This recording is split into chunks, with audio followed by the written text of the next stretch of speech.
قرية الحمراء قرية كردية تتبع إداريا لمحافظة إدلب في سوريا، منطقة حارم ناحية سلقين. تقع على الحدود التركية، ويفصل بينها وبين الحدود التركية نهر العاصي. القرية تعود لآل ديبو، وهم كرد من عشيرة شيخان، وعدد سكانها ما بين 1500 إلى 2000 شخص. فقدوا لغتهم الكردية، لكنهم يقرون ويفتخرون بأصلهم الكردي. يعمل الأهالي بالزراعة وتربية المواشي، وفيها الكثير من أصحاب الشهادات.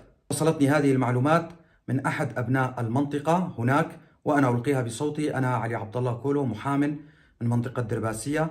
أتمنى كما يتمنى كل الكرد الناطقين بالكردية أن يتعلم أهلنا في قرية الحمراء لغتهم الكردية، وأن يعلموها لأولادهم، وأن يسموا أولادهم بأسام كردية، فلغتنا الكردية كبقية اللغات هدية من الله، وعلينا أن نتعلمها. دمتم أهلنا في قرية الحمراء.